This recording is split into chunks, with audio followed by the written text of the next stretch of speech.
Je sais que c'est pas évident, mais regarde, tu vas y arriver, il faut, ok? C'est que les Congolais mangent, c'est qui vient de notre tradition. On trouve encore dans certains villages aujourd'hui. Ok. Tu as vu une usine de ça? Non. Il n'y a pas. Beaucoup de gens pensent que pour être un entrepreneur dans un domaine, il faut étudier ce domaine. Non, tu n'as pas besoin d'étudier quelque chose pour faire une entreprise. Tu ne peux pas arriver à quelque chose de grand, de beau, de fort, de puissant si tu ne sacrifies pas quelque chose. Qu'est-ce qui te motive de jamais lâcher en fait? Beaucoup de sociétés de communication aujourd'hui ont été créées par les anciens de Pigma. C'est ça qu'on appelle l'impact agroalimentaire. Cite. Sylvie Maluki, ça, Manitech. Non, mais ça, c'est maintenant. Ouais, avant, il n'y avait pas. Ça, c'est maintenant. Please. On a besoin qu'il y en ait qui se tiennent à la brèche. Ouais. Même si ça va m'écorcher vive. Même si, comme on dit, Elianga Tinasuka. Aujourd'hui, je reçois Madame Sylvie Malukisa, qui est la CEO et présidente de la société Manitech Congo, où on va discuter sur l'année 2024, les leçons apprises, et on va essayer un peu de conseiller le jeune pour pouvoir commencer bien l'année 2025 qui est juste devant nous. Bonjour maman Sylvie. Bonjour. J'espère que vous allez très bien. Oh, ça va bien et toi? Vraiment, je suis très honoré de vous recevoir dans notre première édition et tout épisode de Sans Limites. Et vraiment, là, aujourd'hui, je sens qu'il y a des pépites qui nous attendent là. On va voir. On va voir. On avance.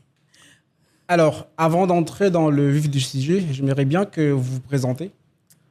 Qui vous êtes réellement et qu'est-ce que vous faites? Parce qu'aujourd'hui, vous avez quand même pas mal de casquettes. Alors, j'aimerais bien que vous puissiez vous présenter vous-même. Ok, pas mal de casquettes. Est-ce que c'est important, toutes ces casquettes-là? Alors, j'ai une entreprise, une usine agroalimentaire que j'ai créée, que je dirige, qui s'appelle Manitech Congo. On a sur le marché les produits Manitech qui sont disponibles dans la plupart des supermarchés.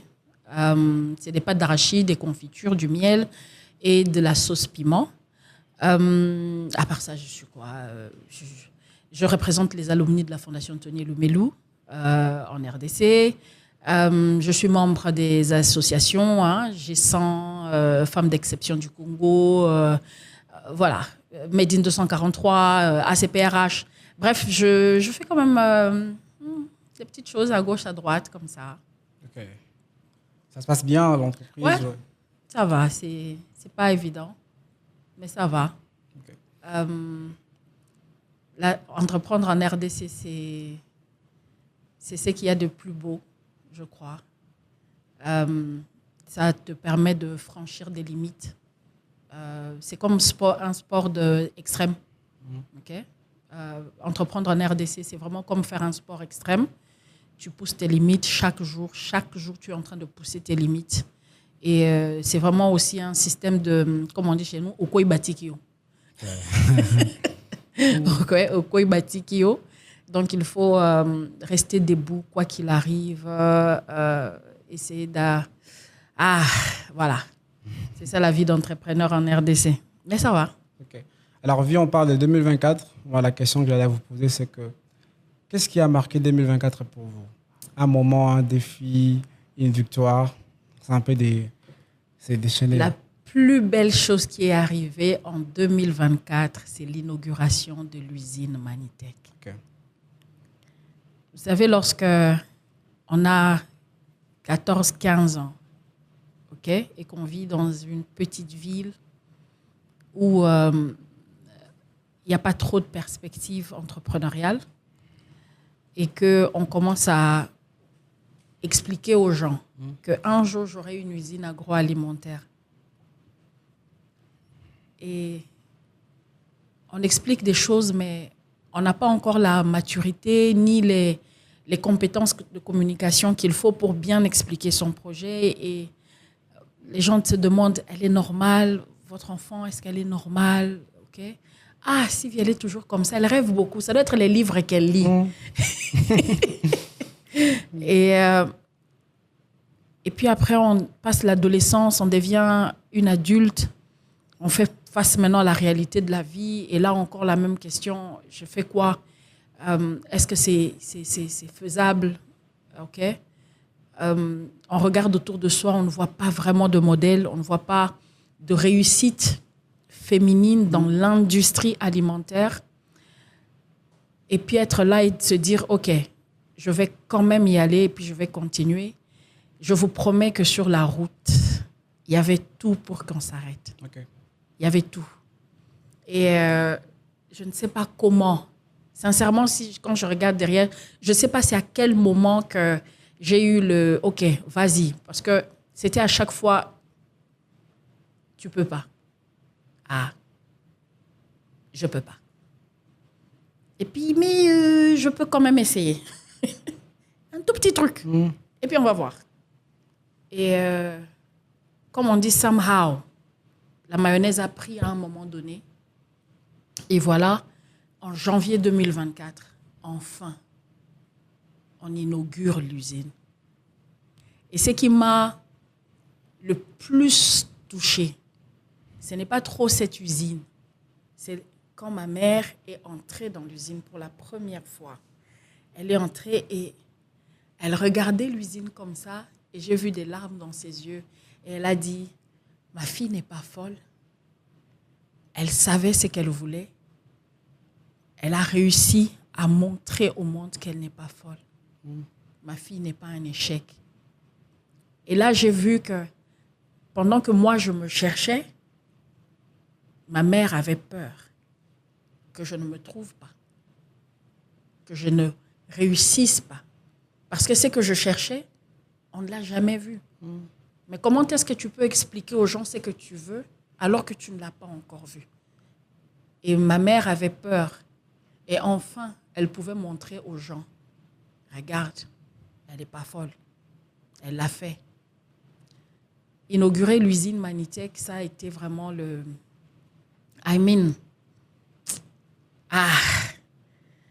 Même si je m'arrête maintenant, je crois que j'ai fait ce que je devais faire.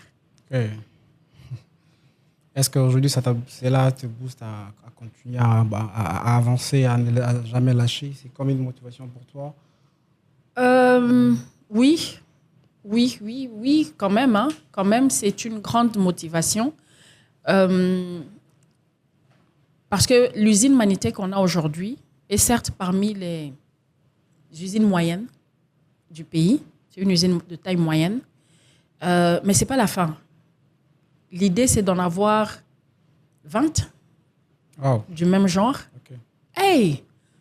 La vision de Manitech, elle est simple en fait.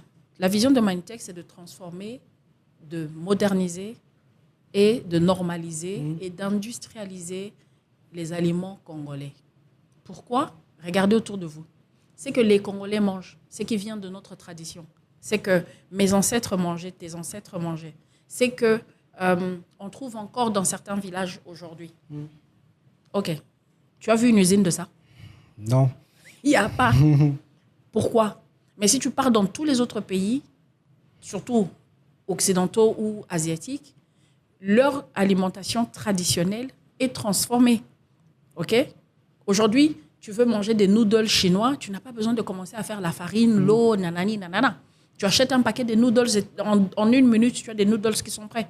Tu veux faire des lasagnes, OK?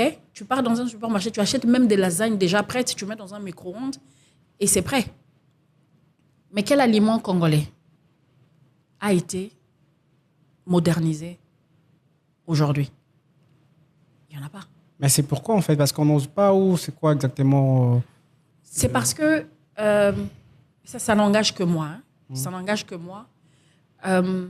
Il n'y a pas trop le lien entre la recherche scientifique et l'entrepreneuriat. OK? Il y a beaucoup de recherches scientifiques qui ont été faites. D'ailleurs, moi, je suis une scientifique et les produits Manitech sont vraiment issus de la recherche. J'ai pris mon temps. Ma mère a pris son temps, elle est scientifique aussi. Ma mère a étudié la nourriture congolaise pendant près de 40 ans au laboratoire. Donc, les méthodes de normalisation et d'industrialisation, on s'y connaît. Moi, je suis née, j'ai grandi dedans. Mais le lien entre les entrepreneurs et la recherche scientifique, c'est comme si quelque chose est cassé. Et les karatés courants, les karatés place. Beaucoup de gens pensent que pour être un entrepreneur dans un domaine, il faut étudier ce domaine. Non, il faut étudier l'entrepreneuriat. OK. Je l'ai dit dans une de mes vidéos sur TikTok. Je m'appelle, ouais. Oui, je te rappelle cette très vidéo. Bien, ouais. OK? C'est faux.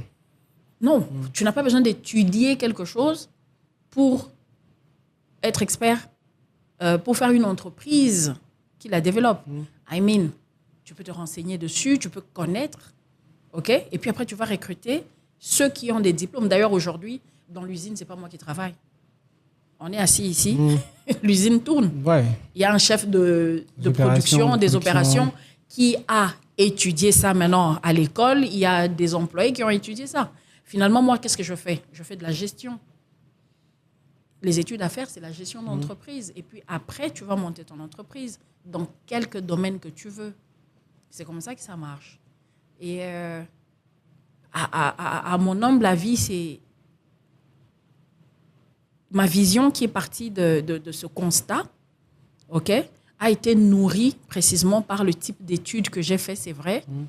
Mais aussi, c'est parce que... Et aujourd'hui, quand je regarde derrière, je dis, j'aurais dû faire gestion d'entreprise plutôt que de faire sciences.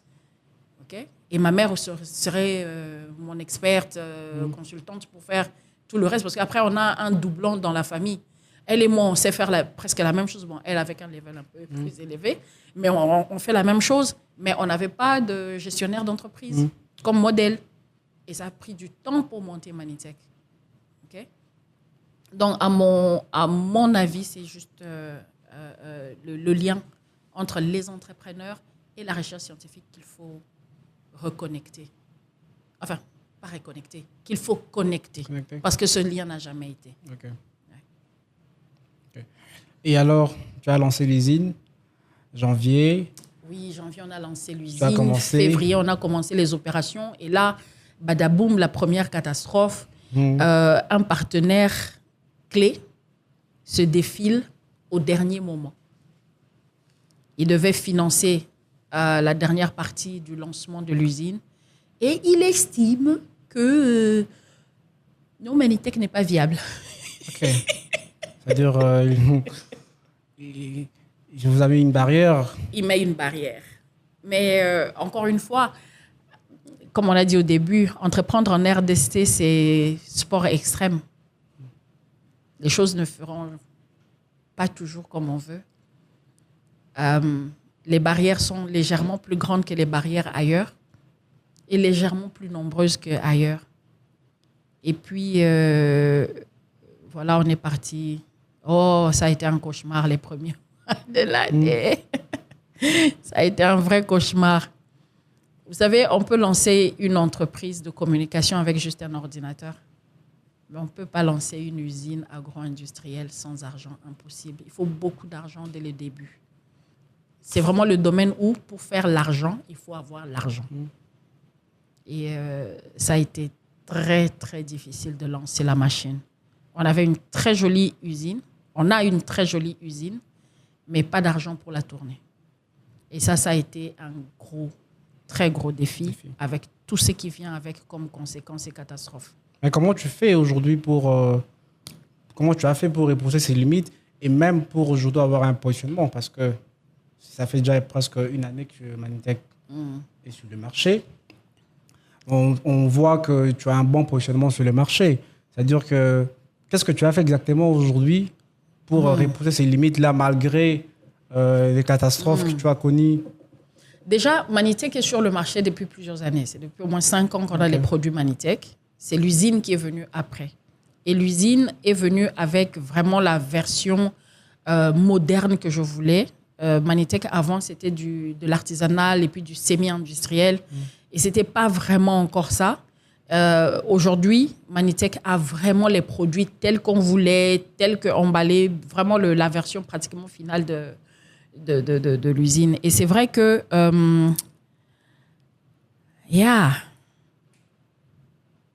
je ne sais pas quoi s'est passé. Un jour, ça a commencé à prendre. Peut-être parce qu'on y a mis du cœur. Peut-être parce qu'on n'a pas fait semblant. D'ailleurs, je crois que ceux qui nous suivent dans les réseaux sociaux, c'est ce qu'ils apprécient. Sans filtre. On ne se cache pas. On dit les choses telles qu'elles sont et on avance. Et moi, ce que je dis toujours aux gens, c'est que nous écrivons cette histoire ensemble. c'est l'histoire de notre pays. L'histoire des gens qui se sont levés et qui ont décidé qu'en RDC, on a beaucoup de belles choses, mais il y a notre nourriture. Et notre nourriture, on va la pérenniser dans des usines industrielles. Je ne suis pas seule à avoir le même rêve. Nous sommes toute une armée. Et je pense que aller dehors avec ce projet a fait que les gens qui aiment notre culture, dont les Congolais se sont sentis concernés parce que ça nous concerne tous. Nous voulons avoir notre nourriture. OK? Nous voulons tous. Et lorsque nous voyons quelqu'un qui fait tout pour que notre culture culinaire survive, qu'est-ce qu'on fait? On l'accompagne. Et donc, c'est là l'élan qui nous a accompagnés. Je suis convaincue que je n'ai pas fait grand-chose, moi. Je n'ai fait que ouvrir mon cœur. Et les clients, surtout les Congolais, ont saisi. Okay? Ils se sont identifiés. Ils ont vu ils se sont vus. Et ils se voient chaque jour, dans chaque produit. Lorsque tu veux faire ton fumboa et que tu veux une bonne pâte d'arachide de qualité, tu prends un pot Manitec et ça ne te déçoit jamais. Lorsque tu veux faire une tartine pour tes enfants qui partent à l'école, nous avons tous ces souvenirs de l'école avec les tartines à la pâte d'arachide, que ce soit de nos mamans ou que ce soit de nos chères mamans qui vendent devant l'école. Okay? La pâte d'arachide a toujours été avec nous. Mais la peur qu'on a, est-ce que c'est propre? Est-ce que c'est hygiénique? Est-ce que la maman, là, elle a lavé les mains? Okay, on a cette peur. Mais lorsqu'on voit, c'est la même pâte d'arachide, mais cette fois, elle est propre, elle est hygiénique, elle est bien faite. C'est une usine moderne. Les personnes s'attachent. Donc, je pense que ce qui a fait que Manitec devienne un brand aujourd'hui, c'est cette vérité, cette simplicité, cette ouverture qu'on a pour dire, voilà, c'est nous. Voilà ce qu'on fait. OK? Et on le fait pour vous. Et les gens, ils aiment ça. Je crois aussi, peut-être, c'est aussi par élan de solidarité. Je pense aussi. Beaucoup de solidarité de la part de nos clients, de la part de nos partenaires. Nous avons eu affaire à beaucoup de gens qui nous ont soutenus dans notre démarche. Et parfois, juste pour que... nous avons traversé comme ça, j'ai traversé des moments très difficiles avec des grosses difficultés. Et il y a eu cet élan. OK? Une entreprise congolaise ne peut pas mourir. Il y a des gens qui ont soutenu juste parce qu'une entreprise congolaise ne doit pas mourir. OK?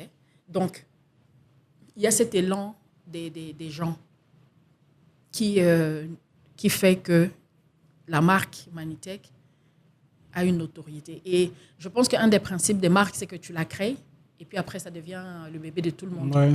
Manitec a été façonné par tellement de gens qui ont donné leur avis, leurs conseils stratégiques sur le produit, sur le ceci, le cela. Je pense que c'est ça, à mon avis. Et après, est-ce que tu penses que cela peut marcher aussi pour tout le monde? Parce qu'aujourd'hui, je vois, il y a beaucoup de jeunes qui ont fait des très bons projets. D'ailleurs, tu es d'accord avec moi qu'il y a peu de marques comme Manitec sur le marché déjà. Parce que peut-être on s'est dit, surtout les jeunes, on s'est dit souvent que voilà, on ne peut pas arriver pour bâtir des grosses marques et tout ça là. C'est toujours fait pour tous ces gens-là, les étrangers et tout ça. Est-ce que c'est possible aujourd'hui pour un jeune d'arriver aussi à ces points-là? Ou aussi, pour toi, c'est quoi en fait l'élément qui bloque la plupart des jeunes d'oser de faire aussi de grandes choses aujourd'hui dans ce sens-là? Le pasteur Ken Luamba, il disait, c'est mon pasteur, il dit toujours, toute cette année d'ailleurs, à notre église, on a parlé de la vision, okay, et des sacrifices. Et tu ne peux pas arriver à quelque chose de grand, de beau, de fort, de puissant, si tu ne sacrifies pas quelque chose. Et c'est là où beaucoup de gens échouent ou ratent. Ils ne sont pas prêts à sacrifier. Okay. Ils protègent quelque chose. Ils ne sont pas prêts à sacrifier. Tout à l'heure, quand on était en train de placer les machines, on parlait avec les amis ici. Et je disais, on ne se rend pas compte des choses qu'on laisse sur la route quand on grandit, quand on avance. Moi, il y a des choses que j'ai abandonnées parce que ces choses ne sont plus compatibles avec ma façon de vivre. Ce n'est pas que je ne les aime pas, mais c'est juste que pour mon entreprise, pour la vision que j'ai, ces choses ne comptent plus, ne sont plus compatibles. Et j'ai dû les abandonner sur la route. Parfois, c'est dur.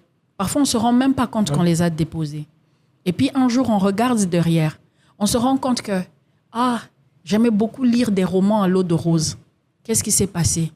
Je ne lis plus les romans à l'eau de rose depuis que je suis devenue une femme implacable, dure. OK? Avant, sincèrement, on le regarde comme ça, c'est bizarre. Mais moi, je lisais beaucoup tous les romans avec voilà, c'est un euro. Et puis après, il y a cette jeune fille innocente. Avec des... Oh là là, j'étais trop dans ces histoires. Mais la vie m'a appris que, hey, girl, tu dois grandir. Les romantismes là, à 2 balles, ça ne marche pas dans cette vie ici. Et puisque ma vie, maintenant, c'est devenu une vie plutôt de guerrière, les jeunes filles innocentes, dans leurs robes roses au vent, n'ont plus leur place.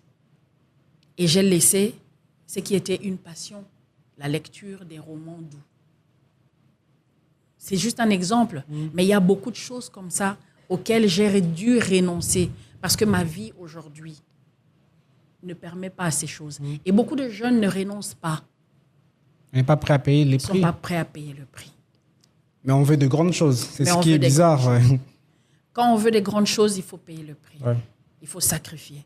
Je ne dis pas d'aller faire des gris-gris et tout. Je déteste ça. Je suis chrétienne, team Jésus. OK? Jesus for life. OK? Et le seul pour qui je peux sacrifier tout, même mon entreprise, c'est lui. Ouais. Pour lui, je donnerai tout. N'est-ce pas? Mais je pense que pour réussir... Et c'est facile, en fait. Façon de parler, hein? Que c'est facile de réussir et de créer une marque.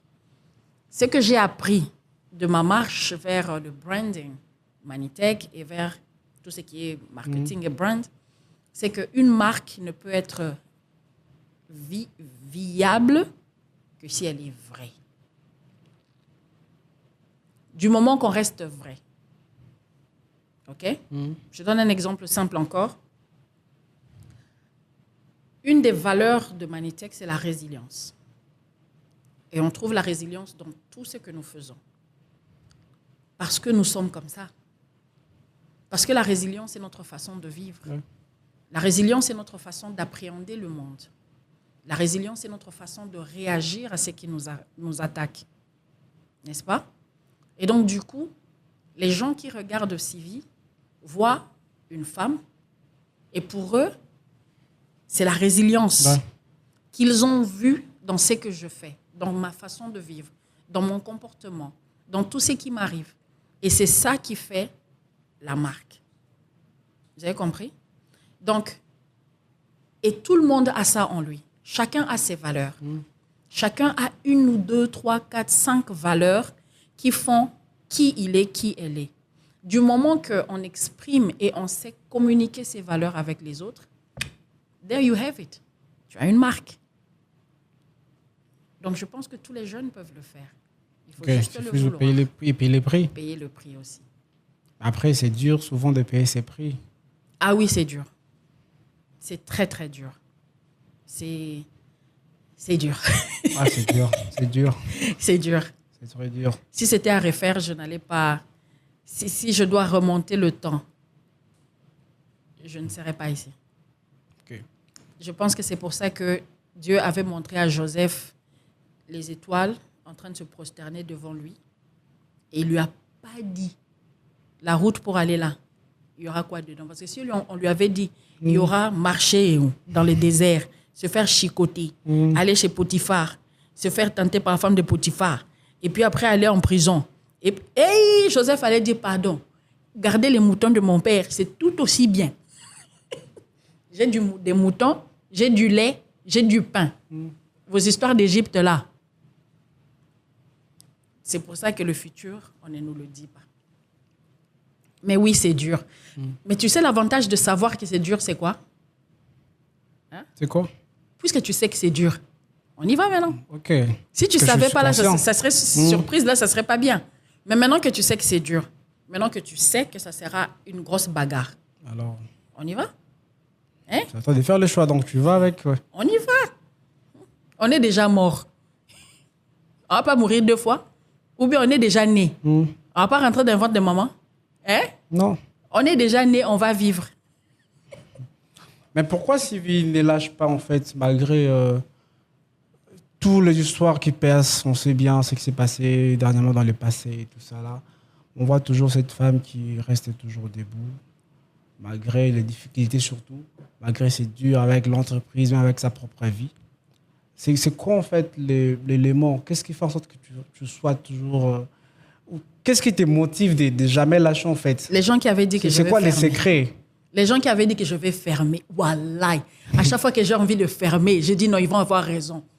Et Simbati. Est-ce que c'est pour eux que tu fais ça? Tu Oui. lâches pas? Ou non, je rigole. C'est pas pour eux.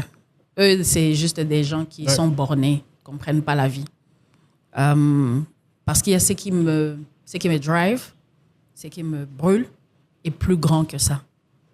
On a un pays qui est en carence de modèles. Okay. On a un pays où, s'il n'y en a pas certains d'entre nous qui vont se mettre en fervent modèle dans un domaine, on va perdre. OK? Tu diras communication. N'importe quel jeune va te répondre Pigma, Alain Yave. Tu comprends? Ouais. Un modèle bien assis, bien fort. Beaucoup de sociétés de communication aujourd'hui ont été créées par les anciens de Pigma. C'est ça qu'on appelle l'impact. Agroalimentaire. Site. Sylvie Malouki, Manitech. Non, mais ça, c'est maintenant. Ouais, avant, il n'y avait pas. Ça, c'est maintenant. Ah, avant, il n'y en avait pas. Ça, c'est maintenant. C'était difficile. Le maximum qu'on pouvait trouver dans l'agro-industrie, dans notre pays, c'était on les appelle les minoteries. C'était des minoteries. Ceux qui font les farines de maïs, farine de manioc, ok, ou encore qui font le riz. Ce n'est pas la transformation proprement dite. Ok, c'est beaucoup plus, on a séché, on a broyé, et puis après, on a tamisé et on met dans les sacs. Mais la transformation qui passe par des processus, ok, on a les fruits frais d'un côté, on a de la confiture de l'autre côté. Et si on n'a pas des modèles qui se tiennent, comme on dit, à la brèche, où est-ce qu'on va aller? On va se retrouver un jour dans ce pays, aucun de nos enfants ne sait c'est quoi matoi, les champignons. Aucun de nos enfants ne connaît les moussaka. Okay? On va se retrouver dans un pays où les enfants ne savent pas c'est quoi je sais pas moi, les bitoyo. Les enfants ne connaissent pas c'est quoi les maselé, les kwangalofimbo. Ce sont nos produits à nous. OK? Donc, on va se retrouver avec des enfants qui ne connaissent que les noodles, les ramen, les spaghettis, voilà. Non, je ne suis pas prête. Moi, je ne suis pas d'accord. OK? Il faut qu'il y en ait. Et c'est ça qui est mon leitmotiv. C'est à cause de ça que je ne lâche pas. Ça n'a rien à voir avec l'argent. Ouais. Ça a tout à voir avec mon drapeau. Ça a tout à voir avec mon pays. Ça a tout à voir avec la fierté d'une nation. D'aller à l'étranger et d'aller dans un... Imaginez un peu, ok? Il y a une amie à moi qui habite à Washington. Non, à Washington. Elle part faire les courses et dans le shop où elle est en train d'acheter, on lui montre des produits qui sont venus d'Afrique. Elle prend mécaniquement, mais quand elle rentre chez elle, elle regarde, c'était un pot de piment Manitech. Elle a dit qu'elle n'a jamais été aussi fière d'être allée dans un shop aux États-Unis et d'acheter un produit qui a été importé, pas de n'importe quel pays, de la RDC, son pays. Elle a dit, waouh, papa, please, on a besoin qu'il y en ait qui se tiennent à la brèche. Ouais. Même si ça va m'écorcher vive, même si, comme on dit, Eliangatina Souka, et ça est l'autre. Quand je sortirai de cette vie et que je fermerai mes yeux sur le monde, je sourirai en me disant qu'il y a 20 usines qui ont été créées par des Congolais parce qu'ils ont vu Manitech, parce qu'ils ont entendu parler de Sylvie Malukisa. Et eux aussi se sont dit, ah, moi aussi je peux faire. Que je meure riche, pas riche. Ce n'est pas ça le but. C'est laisser l'impact. C'est l'impact. Parce que cet impact, c'est tout un pays. C'est notre culture, c'est notre vie. C'est qui nous sommes en tant que Congolais. Notre nourriture. Notre fierté. Quand j'aurai notre fierté. Quand j'aurai réussi ça, aïe, Dieu peut me prendre. J'ai terminé. Ça, c'est vrai. Hein. Moi, je crois que c'est même mon objectif. Avant, quand je commençais avec Maza, comme j'accompagnais presque tout le monde. Après, j'ai remarqué qu'il y avait l'autre côté où il y avait des marques congolaises qui étaient négligées. Et je me suis dit, bon, d'accord, moi, je vais laisser aussi mon empreinte dans ces pays. C'est-à-dire que je vais, de manière prioritaire, accompagner d'abord les entreprises congolaises, qui sont pour les Congolais, pour les aider à positionner leurs produits ou services sur le marché. Et c'est là où je me sens plus fier, bien qu'aujourd'hui je travaille avec de grosses marques, mais je me sens plus fier quand j'accompagne une entreprise, je sais que c'est pour une Congolaise ou un Congolais, qu'accompagner les entreprises des étrangers, par exemple. Oui. Et ça, ça va au-delà de l'argent, comme vous venez de dire, parce que on veut des choses qui nous ressemblent, en fait. C'est ça, exactement, des choses qui nous ressemblent. Ça a tout à voir avec le pays. Ouais. Alors, ceux qui me mettent les bâtons dans les roues, ils sont à côté. Ouais. Ce n'est pas tes bâtons dans les roues là qui vont m'arrêter. Je vais changer de route ou je vais changer de roue. À la fin de la journée, moi, je vais partir. Mais après, est-ce que je pense qu'aujourd'hui, la jeune génération, est-ce qu'ils ont cette conscience? Qu'est-ce qui manque en fait à nous? Non, je pense qu'il y a vraiment une grande conscience aujourd'hui. C'est le meilleur moment de vivre en RDC. Je regarde tous ces jeunes qui sont pimpants, neufs, ils viennent avec de la hargne. J'ai même envie que le Seigneur me rétrocède un peu. J'ai envie de reculer un peu. J'ai l'impression que je suis allée déjà trop vite et je regarde les autres en train de venir derrière. Je dis, Seigneur, pardon, il n'y a pas moyen que tu aies, genre que j'ai encore 35 ans comme avant. Hein, genre, on m'enlève un peu quelques années. Non, il y a la jeune génération qui vient avec force et puissance. Je suis en admiration. Et tout ce que je veux maintenant, c'est de développer, tu vois, toutes ces vidéos que je fais pour leur parler, pour les encourager. Je sais que c'est pas évident, mais regarde, tu vas y arriver, il faut, ok? J'y crois. Je crois que les jeunes Congolais, c'est une autre génération aujourd'hui. On a une génération plus fière. Ça, j'aime. Ouais. Les trucs du genre, avant, c'est seulement les étrangers qui entreprennent ou qui font bien les choses. Je n'entends plus ça, surtout chez la génération entre 25 et 35 ans d'aujourd'hui. La plus grande force, ils ne sont pas là-bas. Ils sont convaincus qu'ils vont y arriver. Et je suis sûre qu'ils vont y arriver. Je suis convaincue qu'ils vont y arriver. Il faut juste le vouloir et ils le veulent. Et les gens comme vous, comme Mazacom, ça, c'est la prochaine génération. Ouais. Qui écriront une autre histoire, c'est une autre étape. Il y en a qui sont des pionniers, et puis il y a ceux qui établissent les normes, établissent le level, et puis il y a ceux qui vont maintenant suivre. Aujourd'hui, Mazacom devient un de ceux dans votre domaine qui va établir les normes et le level en regardant sur les modèles. Mais comment faire comment faire aujourd'hui pour garder les caps, en fait? Parce qu'il y a beaucoup de pression. On ne va pas stresser. Des fois, on a envie d'abandonner. C'est chaud. On ne va pas se presser. On va manger l'éléphant morceau après morceau. On va vivre une journée après une autre. Le plus important, c'est de survivre à cette nuit. Il y a des nuits où je dors, je ne dors même pas. Je suis fatiguée. J'ai juste envie. Ça m'arrive aussi de prendre une bouteille d'alcool. Mais je me dis, il faut être sérieux sur Terre. On ne boit pas de l'alcool tout le temps. OK? C'est là où je ne condamne pas ceux qui fument, qui boivent. Parfois, tu n'y arrives pas et tu cherches un dérivatif juste pour survivre cette nuit. Demain, je recommencerai. Pour ceux qui, comme moi, ne boivent pas, ne fument pas, ne se droguent pas et tout, c'est un peu plus difficile. OK? Mais si je suis encore là avec ce grand sourire, c'est que c'est faisable. C'est faisable. Le plus important, c'est de survivre cette nuit. Okay.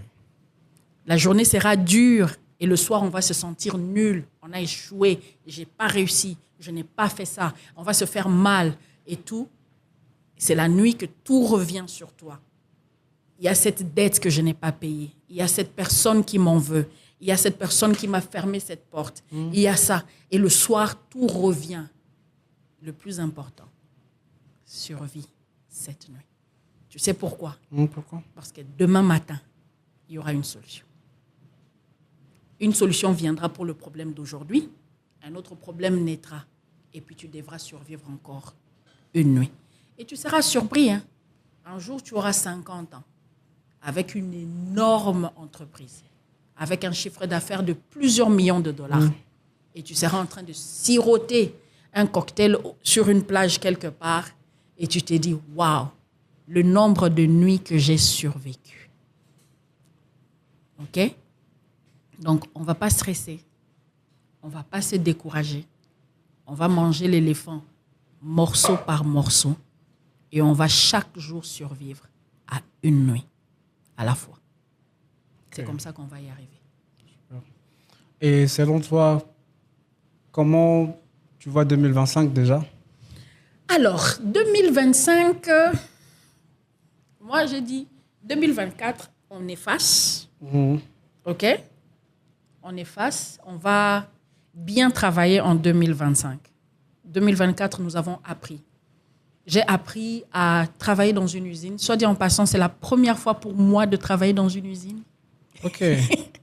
C'est la première fois pour moi d'être la patronne, la CEO, la présidente d'une grande entreprise. Donc, il y a le apprendre dedans. C'est la première fois. J'ai été gestionnaire des ressources humaines dans une multinationale avec plus de 160 personnes, mais comme DRH.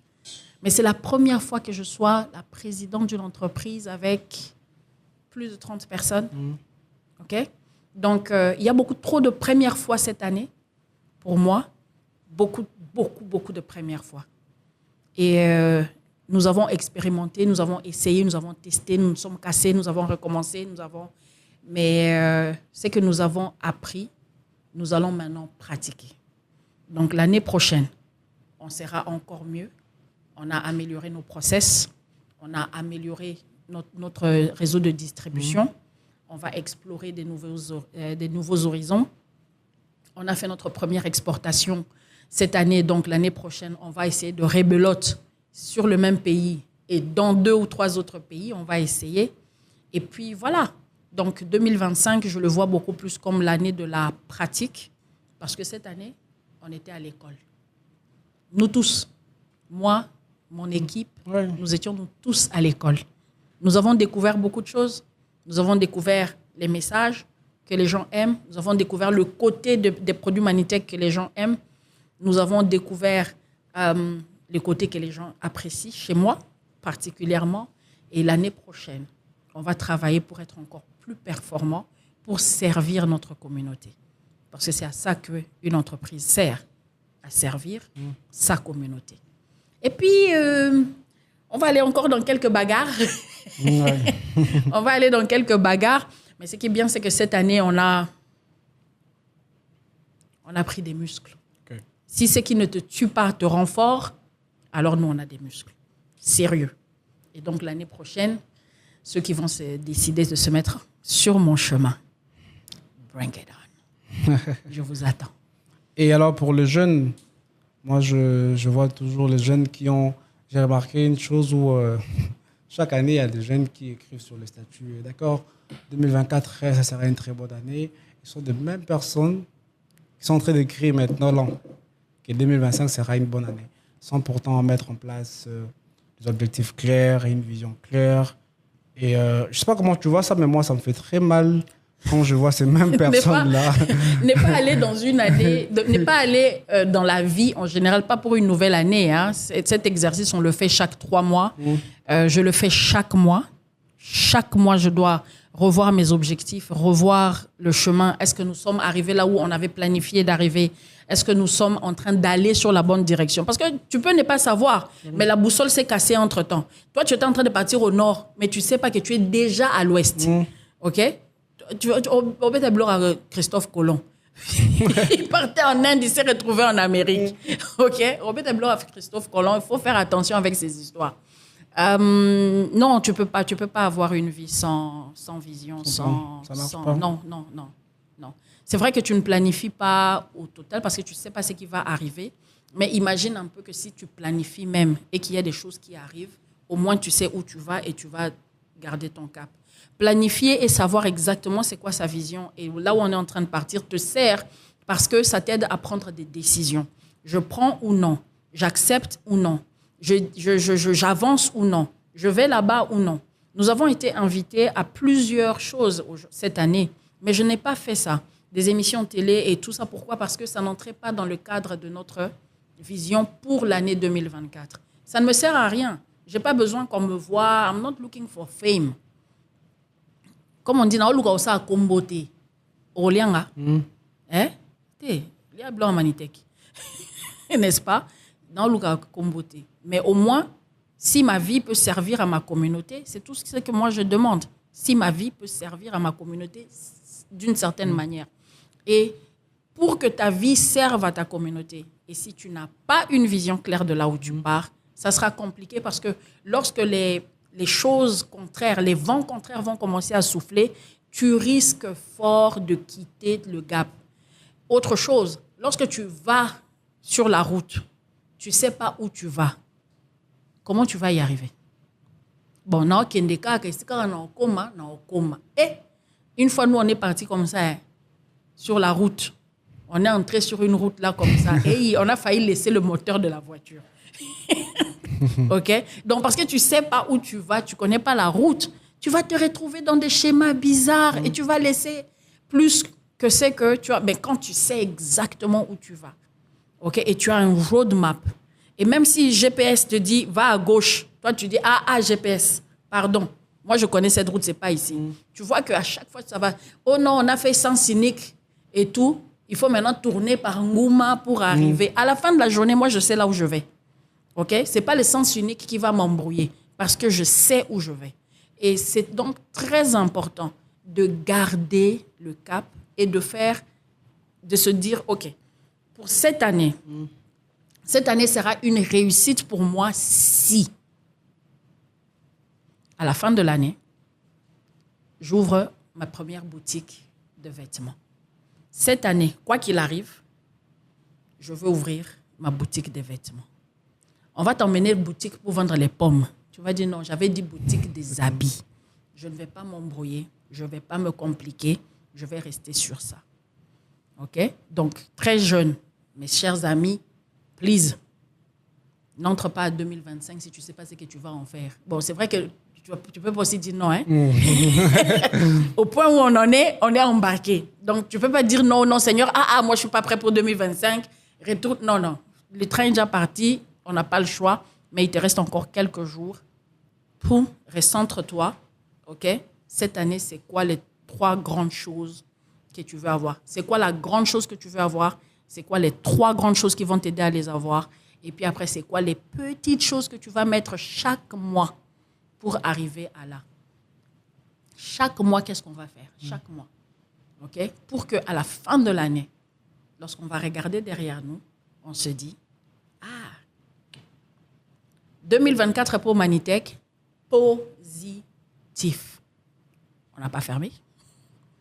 On a fait une croissance de 35% contre l'année passée, alors que cette année, on a eu 100 fois plus de challenge que l'année passée. Wow. Yes. Donc, très belle année. On est arrivé à la fin. Nous avons atteint le chiffre d'affaires qu'on visait. OK? Le chiffre d'affaires qu'on voulait. Bon, on est sur le minimum quand même, hein, j'avoue. On n'a pas fait le maximum du chiffre d'affaires. Mais ce que j'aime, c'est qu'on a cogné le minimum qu'on s'était mis. En tout cas, ça, c'est le minimum. C'est la ligne. Si on est en dessous de ça, on n'a rien fait. On a cogné et on a traversé un peu ce minimum qu'on voulait. Donc, positif. Moi, je croisais un jeune, je crois que c'est la semaine passée, où il me disait, voilà, moi, je n'ai pas de plan parce que Dieu a déjà mis des plans pour nous. Mais il faut connaître le plan de Dieu. Pour lui, c'est-à-dire que c'est le Saint-Esprit qui va le conduire. Il s'en fout de mettre en place des objectifs, ce qu'il va faire l'année prochaine. Ouais. Ce que je vais dire à ces jeunes, hein, s'il te plaît, ça va te prendre peut-être du temps, mais rentre dans la page YouTube de l'église Philadelphie et cherche toutes les vidéos sur vision et sacrifice. Tu vas voir. Le plan de Dieu pour toi, c'est le plan que toi, tu as pour toi. On n'est pas parti sur un schéma spirituel, mais je vous aurais montré combien Manitech Congo, c'est le plan de Dieu. C'est une histoire avec Dieu. Comment il m'a emmené lui-même. OK? Au point où, même une fois, j'ai reçu comme signe, un jour, tu sauras que tu es dans le plan de Dieu si tu vois le manioc et le pondou. Je dis, manioc et le pondou, c'est la même chose, c'est la même plante. On me dit, non, le Seigneur a dit, si tu vois manioc et pondou au même endroit, tu sauras que tu es dans le plan de Dieu. Et un jour, assise dans mon bureau, 10 ans après, assise dans mon bureau de Manitech, je regardais mon logo, je me suis rendu compte que Manitech veut dire manioc technologie et que notre logo est une feuille de pondou. Dieu sait où il t'emmène. Il sait où il t'emmène. Même lorsque nous avons fait le logo, je ne pensais même plus à ça, je n'avais aucune idée. J'ai complètement oublié ce jour-là. Mais il a rappelé à mon souvenir, j'ai entendu encore la voix de la prophétesse 10 ans après. 10 ans après. Manioc et pondou. Ta vision, ce n'est pas la tienne, c'est la vision que Dieu a pour toi. Et beaucoup de gens se perdent parce qu'ils ont perdu la vision de Dieu. Ils ne savent pas où Dieu les emmène. Donc, ça revient encore au même. Au Bétablora, Christophe Colomb, au End, au comme en Amérique. Parce qu'on ne cherche pas à se positionner avec Dieu. Parce que tu ne cherches pas à te positionner ni avec Dieu, ni avec toi-même même. Et donc, du coup, tu es devenu comme une feuille morte. OK? Même quand le Saint-Esprit te guide, comment est-ce que tu sais que c'est le Saint-Esprit qui te guide? Parce que spirituellement, on est parfois sous les attaques. On entend beaucoup de gens parler. Parfois, le Saint-Esprit parle par ta mère. Parfois, ce n'est pas le Saint-Esprit qui parle par ta mère. Ta mère, elle te dit, fais pas ça. Mais toi, tu te dis, non, ma mère, elle prie beaucoup, ça doit être seulement le Saint-Esprit. Mais ça t'emmène dans la décision contraire de là où tu avais commencé au début de l'année. Tu vois pas qu'il y a une attaque? Tu vois? Mais si tu sais ce que Dieu a dit pour toi et que tu sais où il t'emmène et que tu as reçu ta vision qui vient de lui, comment tu vas te perdre hier? Ok, alors, quel conseil tu nous donnes, nous, les jeunes, pour arriver à votre niveau? Essayer aussi d'impacter. On mange l'éléphant. On mange l'éléphant. Une bouchée à la fois. Un peu. Et on va terminer. L'éléphant, c'est la taille de ton appel. Mais pour arriver à ça, tu dois manger bouchée après bouchée. Tu dois survivre une nuit à la fois. Ne cherche pas à te cogner. Survis une nuit à la fois. Je pense qu'aujourd'hui, on est impatient. Nous, jeunes. Impatient même, ce n'est pas un problème. Tu peux être impatient comme tu veux, faire ce que tu veux. Survis une nuit à la fois. C'est tout ce que je te dis. Reste en vie une nuit à la fois. Parce que si tu prends les mondes, comme on dit aux humains, il y a tellement de jeunes qui font des AVC à 28 ans. AVC, crise cardiaque à 35 ans. à mon âge, avec tous les kake betelanga na mutu, j'ai jamais fait de crise de tension. Ah. J'ai jamais fait de crise de tension. Je survis une nuit à la fois. Le plus important pour moi, c'est que je passe cette nuit en vie. Demain matin, je rentre dans la bagarre. Okay. En tout cas, je suis très ému là. Alors, c'est quoi votre dernier mot pour finir notre... Bonne année 2025. OK, paix, amour, beaucoup de comment on appelle, beaucoup de courage. OK, on ne se reste pas. La vie est belle. On va tous y arriver. Puis voilà. OK. Merci. Merci.